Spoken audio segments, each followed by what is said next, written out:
नमस्कार, जय शंकर दत्तगुरु. मी डॉक्टर सौ अश्विनी जितेंद्र काळे. दिनांक 26 फेब्रुवारी 2025. अतिशय सुंदर असा दिवस, शिव उपासनेचा महामंगल पर्व असणारा महाशिवरात्रीचा हा दिवस. सगळ्यात छान आणि सुंदर अशी ही रात्र, परिपूर्ण शिवमय असणारी ही रात्र महाशिवरात्र यावर्षी आपल्याला मिळत आहे 26/2/2025 वार बुधवार या दिवशी. या दिवसाचं महत्व आपण समजून घेणार आहोत आणि विशेष म्हणजे महाशिवरात्रीला तुम्हा सर्वांना माहितीच आहे की शिव आणि शक्तीचं मिलन झालं होतं. असा हा मंगलमय दिवस, ब्रह्मांडीय ऊर्जा शक्तीचा परिपूर्ण शक्तिपात घेण्याचा सुंदर असा हा दिवस आणि आध्यात्मिक दृष्टिकोनातून परिपूर्ण शिवाचा आशीर्वाद प्राप्त करून घेण्याची ही मंगलमय रात्र. या दिवशी दिवसापेक्षाही अधिक महत्व रात्रीला आहे. महाशिवरात्रीचा निषिद्ध काल कोणता आणि त्या निषिद्ध कालामध्ये आपण काय उपासना करू, आपण हा सगळा विचार आजच्या या व्हिडिओमध्ये करणार आहोत. व्हिडिओ शेवटपर्यंत नक्की बघा. देवादिदेव महादेव फक्त एक लोटा जलाने सुद्धा भक्तांना प्रसन्न होतात. अतिशय भोळा मानणारा हा भोळा सांब सदाशिव लवकरात लवकर आपल्या प्रत्येक भक्ताची इच्छा नक्कीच पूर्ण करत असतात. देव, यक्ष, राक्षस, किन्नर सगळेजण या ठिकाणी परिपूर्ण शरण असतात आणि या महाशिवरात्रीला शिवशक्तीचं मिलन ज्या वेळेस होतं त्यावेळेस ही सगळी मिरवणुकीमध्ये सहभागी असतात. तो असतो निषिद्ध काल आणि ह्या निषिद्ध कालामध्ये आपण जर शिव उपासना केली तर आपल्या आयुष्याला जगण्याला एक नवं बळ, एक नवी ताकद आपल्याला नक्कीच मिळत असते. या मंगलमय दिवसाच्या ज्या ज्या काही महत्वाच्या उपासना आहे त्या आपण या ठिकाणी बघणार आहोत. तत्पूर्वी महाशिवरात्री हा सनातन धर्माचा एक प्रमुख महत्वाचा सण मानला जातो. मासिक शिवरात्री जरी प्रत्येक महिन्याच्या कृष्ण पक्षाच्या चतुर्दशीला तिथीला येत असली तरी फाल्गुन महिन्यातल्या चतुर्दशीला अतिशय महत्व मानले जाते. ही असते महाशिवरात्र. भगवान शंकर आणि आदिमाया आदिशक्ती माता पार्वती यांच्या विवाहाची ही शुभरात्र असते. 2025 मध्ये हा दिवस आपण 26 फेब्रुवारीला साजरा करणार आहोत. महाशिवरात्रीची जी चतुर्दशी तिथी आहे ही 26 फेब्रुवारी 2025 रोजी सकाळी 11:11 सुरू होते आहे आणि समाप्ती आहे 27 फेब्रुवारी रोजी सकाळी 8:57. या पूर्ण दिवसामध्ये आपल्याला शिव उपासनेसाठी जो महत्वाचा कालावधी प्राप्त होतो त्याला म्हणतात निषिद्ध काल आणि हा निषिद्ध काल आहे रात्री 12:08 रात्री 12:08 ते 12:58 थोडक्यात 50 मिनिटांचा जो कालावधी आहे हा आपल्याला महाशिवरात्रीच्या उपासनेसाठी अत्यंत लाभदायक असा ठरला गेलेला आहे.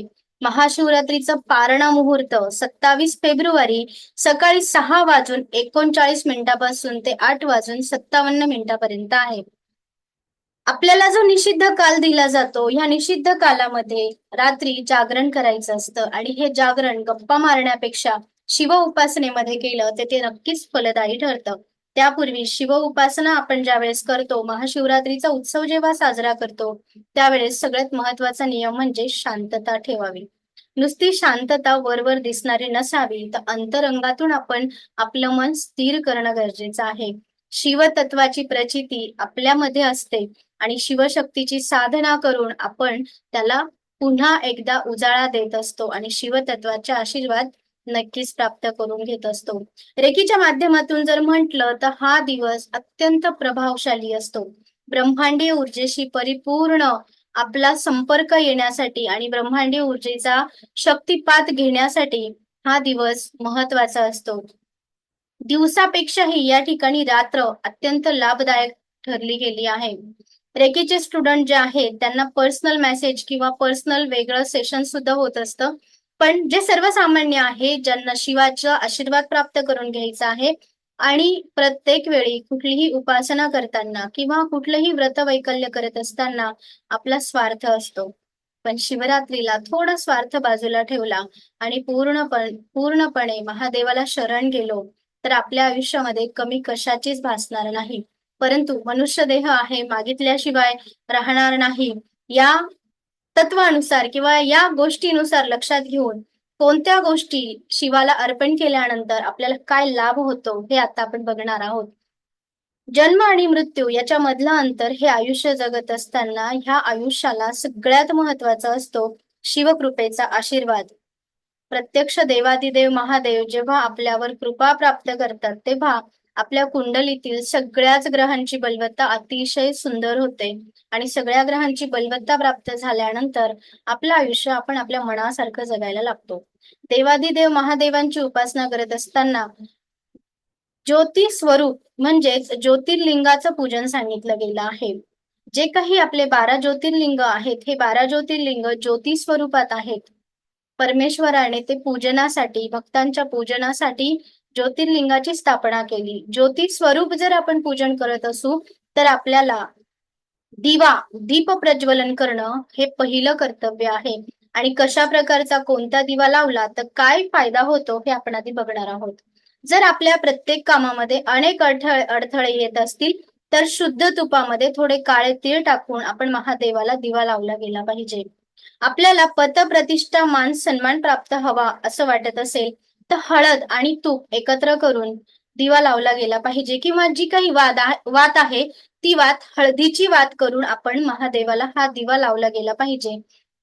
आणि हा दिवा फक्त शिवरात्रीला न लावता तिथून पुढे सलग 40 दिवस आपल्या घराच्या दक्षिण आणि पूर्व या कोपऱ्यामध्ये जर आपण लावला, साऊथ ईस्ट झोनला जर आपण हा दिवा सलग 40 ते 45 दिवस लावला तर आपल्याला पतप्रतिष्ठा मान सन्मान मिळायला नक्कीच मदत होणार आहे. आपले पैसे जर अडकलेले असतील तर अडकलेले पैसे लवकर मिळण्यासाठी तुपामध्ये थोडी काळी मिरी टाकून आपण हा दिवा महादेवाला लावायचा आहे. आपल्याला वाटतंय की आपल्या घरामध्ये नजर दोष होते, सतत आपल्या घरात आजारपण आहे, अशा व्यक्तींनी महादेवाला मोहरीच्या तेलामध्ये 2 लवंग टाकून दिवा लावायचा आहे आणि तिथून पुढे तो दिवा रोज आपल्या घराच्या बाहेर लावायचा आहे. हे नीट लक्षात घ्या की हे जे दिवे आपण लावणार आहोत यापैकी जो काही तुम्हाला गरजेचा आहे तो दीप प्रज्वलन तुम्ही महादेवाच्या पिंडी पुढे नक्कीच करायचा आहे आणि तिथून पुढे 40 दिवस आपल्या वास्तूमध्ये हा दीप प्रज्वलित करणं गरजेचं राहील. नजर दोष लागत असेल, घरात आजारपण सतत असेल तर मोहरीच्या तेलामध्ये 2 लवंग टाकून हा दिवा महादेवाच्या मंदिरामध्ये शिवरात्रीच्या रात्री लावायचा आणि त्यानंतर सलग 40 ते 45 दिवस हा दिवा आपण आपल्या वास्तूच्या बाहेर लावायचा आहे. संतती सुखामध्ये अडचणी येत असतील, संतती व्हायला त्रास होत असेल, असलेली संतती त्रासदायक जर आपल्यासोबत वागत असेल तर अशा व्यक्तींनी किंवा आपल्या संततीला महत्वाच्या परीक्षेमध्ये अडीअडचणी येत असतील, संतती सुखाचा अभाव असेल तर अशा प्रत्येक आईने महादेवाला शुद्ध तुपामध्ये थोडस गुळ आणि अखंड तांदूळ एकत्र करून दिवा लावला गेला पाहिजे आणि नंतर हा दिवा रोज आपल्या देवघरामध्ये सुद्धा प्रज्वलित केला गेला पाहिजे. या पद्धतीने जर आपण दीप प्रज्वलन केलं तर आपल्याला नक्कीच त्याचे फायदे होणार आहेत.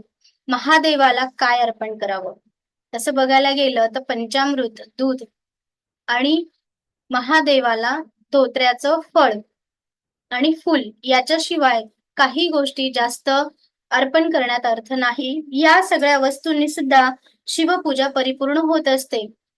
परंतु आपल्या ह्या आयुष्यामध्ये काही कामं अडलेली असतात आणि शिवरात्री हे मंगल पर्व आपल्याला महादेवाची कृपा प्राप्तीसाठी आहे आणि ह्या कृपा प्राप्तीमध्ये जे भक्त आपल्या महादेवाकडे काही मागतात ते मिळण्याची ही रात्र असते. आणि म्हणून ज्यांच्या आयुष्यामध्ये काही अडचणी आहेत, मग तुमच्या अडचणी कोणत्या प्रकारच्या आहे हे जाणून घेऊन आपण शिवाला कोणत्या वस्तू अर्पण कराव्यात हे आपण बघणार आहोत. जर आपल्याला आर्थिक अडचणी खूप जास्त येत असतील तर 108 अखंड तांदूळ, न तुटला फुटलेला तांदूळ 108 दाणे घेऊन महादेवाला अर्पण करायचे आहेत. जर कोर्ट केस चालू आहे, कुठल्याच कामामध्ये आपल्याला यश मिळत नाहीये, खूप मनस्ताप होतो आहे, पैसा अडकलेला आहे, अशा वेळेस आपण महादेवाला जव आणि त्यामध्ये थोडे काळे आणि पांढरे तीळ एकत्र करून शिवपूजेमध्ये अर्पण केले गेले पाहिजे. घरामध्ये सुख शांती नसेल, संतती सुख लाभत नसेल तर अखंड गहू 108 दाणे आपण महादेवाला अर्पण करावे. आपल्या नातेसंबंधामध्ये दिवसेंदिवस वाईटपणा येत असेल, मतभेद होत असतील, पती पत्नीमध्ये मतभेद होत असेल तर अशा प्रत्येक व्यक्तीने तूप आणि मध एकत्र करून शिवपिंडीवर स्वस्तिक काढून ओम श्री उमापतये नमः या मंत्राचा जप अधिकाधिक करणं गरजेचं राहील. विद्यार्थी दशेतील व्यक्तींनी किंवा विद्यार्थ्यांनी आपल्या परीक्षेत उत्तम यश प्राप्त करायचं असेल तर हिरवे मूग, अखंड हिरवे मूग महादेवाला अवश्य अर्पण करावे. आपल्या करिअरमध्ये प्रगती होत नसेल, नोकरीमध्ये अडचणी येत असतील तर महादेवाला गुलाब पुष्प किंवा लाल रंगाचं फूल अवश्य अर्पण करावं. वैवाहिक जीवनाचं सुख प्राप्त होत नसेल तर महादेवाला उसाचा रस अर्पण केला गेला पाहिजे. आर्थिक प्रगतीसाठी किंवा पैसा स्थिर राहण्यासाठी महादेवाला डाळिंबाचा रस किंवा डाळिंबाचे दाणे अर्पण करणं फायदेशीर राहील. उत्तम आपल्या चालू असणाऱ्या व्यवसायामध्ये अधिकाधिक यश प्राप्ती होण्यासाठी अतिशय सुंदर असा उपाय आहे 11 वेलची आणि 11 बेलपत्र शिवपिंडीला अर्पण केले गेले पाहिजे. एक एक करून अर्पण केले तरीही चालेल. आणि हे अर्पण करत असताना महादेवाचा कुठलाही एक छानसा मंत्र जो तुम्हाला स्पष्टपणे उच्चार करता येईल अशा पद्धतीने म्हणत महादेवाला अर्पण करा. भाग्योदय होत नसेल, खूप स्ट्रगल आयुष्यामध्ये चालू आहे, कोणत्याच कामाला यश मिळत नसेल तर महादेवाला केळी अर्पण केली गेली पाहिजे. मध, जर तुम्ही सतत आजारी असाल, सतत आळस येत असेल, मोठ्या प्रमाणामध्ये आळस आपला पिछा सोडत नसेल आणि सतत पैसा तुमचा दवाखान्यात जात असेल तर मधाने महादेवाला अभिषेक अवश्य या निषिद्ध कालामध्ये केलं तर तुम्हाला उत्तम आरोग्य प्राप्तीसाठी मदत होणार आहे. सतत अपयश येत असेल, सतत फसवणूक होत असेल, आपलेच आपल्याला त्रास देत असतील, अशा व्यक्तींनी जव आणि दूध एकत्र करून शिवपिंडीवर अर्पण केलं गेलं पाहिजे. या दिवशी बेलाच्या वृक्षाजवळ सुद्धा एक शुद्ध तुपाचा दिवा लावला गेला पाहिजे. विशेषतः जी लोक चित्रा नक्षत्राची आहे त्यांनी आपल्या वास्तूमध्ये बेलाच्या वृक्ष या दिवशी आणून लावलं आणि नित्य त्याची उपासना केली तर खूप सुंदर असे फळ तुम्हाला प्राप्त होणार आहे. ज्यांचं चित्रा नक्षत्र नाहीये अशा लोकांनी सुद्धा शिवरात्रीच्या निषिद्ध कालापासून एक शुद्ध तुपाचा दिवा सकाळपर्यंत व्यवस्थित तेवत राहील असा लावायचा आहे आणि ओम श्री बिल्व निलयाय नमः बिल्व वृक्षाखाली म्हणजे बेलाच्या झाडाखाली दिवा लावून ओम श्री बिल्व वृक्षाय नमः या मंत्राचा 108 वेळेस जप करायचा आहे आणि माझ्या घरामध्ये लक्ष्मी स्थिर होऊ द्या अशी प्रार्थना या दिवशी अवश्य करा. तुमच्या घरामध्ये लक्ष्मी स्थिर व्हायला नक्कीच मदत होणार आहे. केशर चंदनाने बेल पानावर 108 बेल पानांवर श्रीम हा बीज मंत्र लिहून एक एक बेलपत्र महादेवांना अर्पण केलं तर तुमच्या घरामध्ये आर्थिक उन्नतीला नक्कीच मदत मिळणार आहे. लक्ष्मी तुमच्यावर प्रसन्न व्हायला वेळ राहणार नाही. उपाय आपण आपल्या स्वार्थासाठी करतो हे तितकंच खरं, परंतु ह्या उपाय करत असताना कुठेतरी स्वार्थ बाजूला ठेवा आणि परमेश्वरा तुम्हाला सगळं काही दिलेलं आहे त्याबद्दल मी मनापासून धन्यवाद मानतो. परमेश्वराला धन्यवाद म्हणण्याची ही रात्र आहे. न मागताही देवादिदेव महादेवांनी तुम्हाला सर्व काही दिलेलं आहे आणि हे सगळं ग्रॅटिट्यूड देण्याची ही मंगलमय रात्र आहे.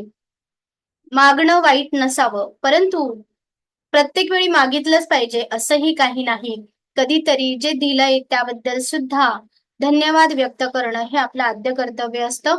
थोडक्यात सांगायचा मुद्दा असा की शिवरात्रीला ज्यावेळेस तुम्ही शिव उपासना सुरू कराल, हे जे काही उपाय आहे याच्यापैकी तुमच्यासाठी जे महत्वाचे उपाय आहे हे उपाय ज्यावेळेस तुम्ही सुरू करतात त्या अगोदर तुम्ही परमेश्वराला मनापासून धन्यवाद म्हणा. तुमची कृपा अखंड अशीच आमच्यावर असू दे ही प्रार्थना करा आणि नंतर आपल्या स्वार्थासाठी जे जे काही करायचं आहे ती उपासना अवश्य करावी. अतिशय साध्या पद्धतीने परिपूर्ण श्रद्धेने महादेवाला शरण गेलं तर तुम्हाला त्याचे फळ नक्कीच मिळतात. ते मी सांगण्याची काही गरजच नाही. महाशिवरात्रीच्या रात्री एक सांगेल, फक्त रात्रभर शक्यतो झोपू नका.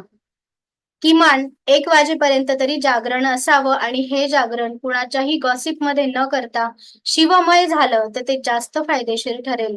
रेकी स्टुडंट आपल्या 7 चक्राच्या मेडिटेशनच्या माध्यमातून शिवशक्तीची साधना तुम्ही अवश्य करू शकता आणि दीप प्रज्वलित करून त्राटक करून अग्निसमर्पण सुद्धा तुम्ही या दिवशी केलं तर ते नक्कीच तुम्हाला ब्रह्मांडीय शक्तीचा आशीर्वाद प्रदान करणारा ठरणार आहे.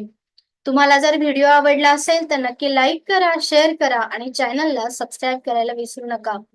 देवादिदेव महादेव तुमच्या सर्व इच्छा लवकरात लवकर पूर्ण करून हा दिवस मंगलमय दिवस आहे याची सुरुवात अत्यंत आनंदाने झाली पाहिजे.